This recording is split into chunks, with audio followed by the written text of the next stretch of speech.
What's up, guys? It's Chris here with bootcampvlog.com. Right now I'm running at optimized mode, not HD. I'm using a lot of programs right now, so I don't want the video to be too choppy. Anyways, today's Saturday, and this isn't my normal vlog. This isn't tracking my daily exercises, so this has nothing to do with my goal. This is actually just a little segment. I want to talk about health and nutrition with you guys. There is a lot of misconception about dieting and exercise. How do they correlate? How do they work together? How do we fit dieting and exercising together like Lego pieces? How do we make them work? Because we know that they should work together. Well, I just read a very interesting article on time.com, and it was titled "Why Exercising Won't Make You Thin." I read 4 pages of it, and it concluded that exercising promotes a healthy lifestyle for your mind, for your heart, for your muscles, tones muscles, for your cardiovascular system. But the problem is here in America we have this fad with the gym, with going to the gym for an hour a day. That is going to ensure that we want to trim a little bit from around the midsection. We'll go on the treadmill, go on the elliptical, we'll go sweat it out in the sauna. But the problem is that most people reward themselves after going to the gym with some bad food. You've just used up all this energy and your body's hungry. So many people will, go to the Starbucks, grab a latte, go eat a hamburger. They'll justify, well, I've just worked out, so it's not that bad. It's a physiological and a psychological aspect. The physiological side is your body is really hungry after you work out. You've just burned off a lot of calories. Your body's looking to replace those calories. The psychological aspect is in the reward center of the brain. We want to justify eating something that we know we shouldn't. Well, I just worked out. It's not going to be that bad. Problem with that is you go and you drink a 500 calorie, 600 calorie frappuccino, and you've just burned 500 or 600 calories. So you've just nulled that right there. It didn't work. Another thing that people think about is, well, if I go to the gym and I sit in the sauna, I'm going to sweat out my weight. Well, that's just water weight. Most of the time when you're working out and you feel that sweat, you're just expending the water in the fat cells. The fat, the pudginess, that's actually a lot of water weight. So you're sweating out perspiration and sweating out all this water. That's why when you get on the scale, you look like you've dropped a few pounds, but it's actually water weight. You drink some more water, it'll go right back on. The main aspect to losing weight is diet. Is your diet. That is 85% of losing weight and maintaining a healthy weight. If we're talking about weight, if we're talking about your waistline, double chin, if we're talking about the fat in your body, you need to drink more water. Do not drink any sodas. I mean, people think that, oh, a soda is not going to do me bad today. I had, 2 sodas, but I had 3 glasses of water. Sodas are horrible. Sugar water. It's all it is, sugar water. So you have to really, really pay attention to what you're eating, because I have a lot of friends out there who, my friend Junior just started the P90X, and he wanted to know, okay, well, I'm going to be working out. What do I eat, man? It was totally foreign to him. How do I eat healthy? You would think that would be something that we would know, but it's not. Evolutionarily speaking, millions of years of evolution, human beings have been hunters and gatherers. We have traveled and trekked across plains, climbed trees, hunted food. We are always moving. But nowadays, we lead very sedentary lifestyles. We're at school all day. We're sitting. The only exercise we get is when we force ourselves to go and exercise at the gym. So you have to look at it from our culture has changed drastically. You go out to any metropolitan area. You go out to any city, even small town. Every corner there's a McDonald's, a Jack in the Box, Burger King, Chick-fil-A, KFC. This horrible food riddled with fats and carbohydrates and sugars, and we are so used to it. We're brainwashed by it on the commercials on TV since we've been children. We see all these happy, colorful advertisements promoting food. Now, a lot of people in America right now are broke. You know, they're not worried about how healthy they eat. They're just happy to be eating. Yet, I always say that there is an alternative, an equally financial alternative to bad food for good food.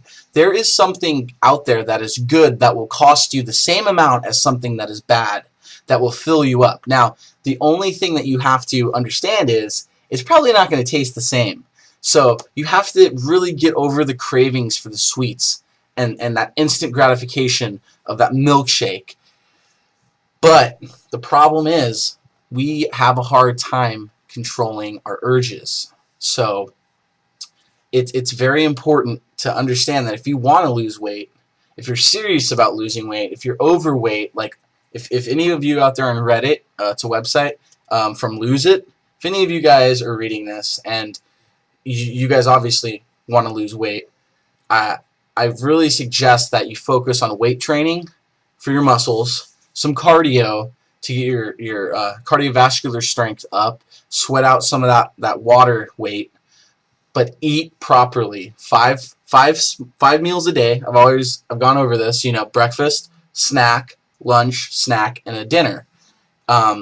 Healthy foods: fish, chicken, turkey, lean ground beef. You want to do vegetables, some fruits. You know, fruits are good for you. They just have a lot of sugar in them, so be careful about when you eat sugary foods like fruits. Cut out the white bread. Cut out the white tortillas. Cut out the white noodles. All that stuff is refined. They take all the nutrients out of the wheat, and they make just a blob of floury dough. Pretty much just turns into the fucking dough that you feel in your stomach. Pardon my French. We in America have a huge problem with the carbohydrates because they're everywhere. They are everywhere. They're in every restaurant. Fried food, French fries, sugary drinks. We are genetically predisposed as human beings to want carbohydrates and sweets. They are our weaknesses. And it doesn't matter in what form they come in, liquid or solid, fried or baked, we want fatty foods. Our bodies crave fatty foods because many eons ago, you know, the Ice Age came, many different shifts in the Earth's climate, and human beings would go through famines. We would have a hard time finding food. Sometimes we couldn't find any food, so we'd store the fat in our midsection, and the fat is used as a backup plan if you can't find any food. So that's why they say when you're going to work out and go on a diet, you know, you want to consume fewer calories than you normally do. You want to burn off calories, start meeting an equal balance, and you're going to be burning off that extra storage. Just like when a bear goes to hibernate, he packs it on for the winter. He doesn't have to eat all winter. That's the same idea behind weight loss. It's not really about running. It's not really about going to the gym. So in the article, the Time magazine article that I read, they took two pools of people, okay, and it was a double-fold blind study. They took two pools of people. They gave one pool of people a gym membership. For 6 months, these people went to the gym and they worked out 60, 70 minutes a day. Then they had this other pool of people that didn't change anything about their daily life whatsoever. They didn't go to the gym though. They just lived a normal life. And at the end of the 6 months, they found out that both pools had equally the same weight, just about. So you had this group of people who were working out at the gym every day, and they didn't show any changes to the people who maintained their same life. Now that's because the people who went to the gym, they justified working out to eat that crappy food afterwards. Your body's hungry after a workout, so many people won't grab a banana. They're going to be driving home from the gym and, oh, well, I haven't had dinner yet because I didn't want to eat before I went to the gym. I'm just going to stop by McDonald's. I'm just going to have, you know, a grilled chicken burger. But that is a horrible food. I mean, that white bread, the grilled chicken. I mean, the healthy part is the chicken in the middle, and that chicken's probably horrible chicken anyways. It was probably raised on a shitty farm, fed corn, and it's probably just horrible. So you've just put this horrible food in your body, but you mentally are congratulating yourself and rationalizing, oh, well, okay, I worked out. And it's a trend. It's a really bad trend.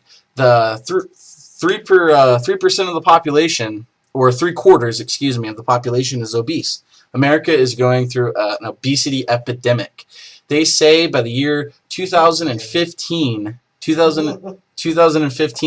we are going to have diabetes rates for children. 3/4 of the children are going to be diabetic, and most of them are minorities. So it's all of this sugar water we're drinking and all of these fucking horrible foods that we're eating. If you're serious about losing weight, you really, really have to look at your diet. A daily, consistent diet.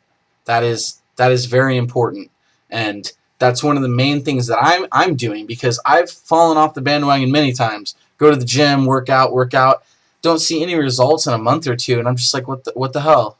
Because I wasn't focusing on what I was putting in my body. I was eating huge meals. I was eating horrible food. I was drinking soda. I was rationalizing and justifying this by the fact that I went to the gym for an hour. So during the day, you're going to want to expend as many calories as you can. Take the stairs instead of the escalator. Run up the stairs if you can. Do a slight jog. If you're on lunch, go for a walk. Don't just sit on the computer. There are many little things that you need to do throughout the day to keep your energy levels going high, so you can burn off those calories. You can't just expect to do nothing all day and then go for an hour and, oh well, I've just fixed everything. I've done my one thing for the day. It doesn't really work out that way. And we have this false impression that it does. And that's because, you watch the commercials, and the gyms will promote this on every commercial. They're telling you, for the New Year's, come in and do this cardio class, and you're going to be fit in a few months. You're going to be sexy, and you're going to be able to fit in those pants. Well, they don't tell you about the diet, because people have a hard time following diets. And it's not even a diet. It's your diet. Not a fad diet, like temporary solution. It's your diet as a human being that you need to pay attention to. So that's my best advice for losing weight, and I'm trying to do that myself. I'm really hoping that I can achieve this. I've been doing really well this past week, and it's a mental thing as much as it is a physical thing, and it's also your behaviors. It's also the behaviors that you have towards food. If you're used to waking up, going to go to school, you're used to grabbing that Starbucks in the morning to wake you up. Well, substitute that for a healthy fruit smoothie that you made with your own natural fruits at home. Do some exercises in the morning. That'll wake you up. And just make modifications to your daily life. And over the months, you're going to see changes. But if you keep going to the McDonald's as a quick fix, if you keep going to those even normal restaurants, you don't know what they cook that food in. You don't know how much butter and how much oil, what kind of ranch dressing they use. You don't even know. So you need to take it upon yourself, because it's your body. The system in your body is all yours, and you're going to get the results back that you put in. I hope that's helped some people out there. If you have any questions, just leave them in the comments as always, and I will see you guys on Monday. Peace out, guys.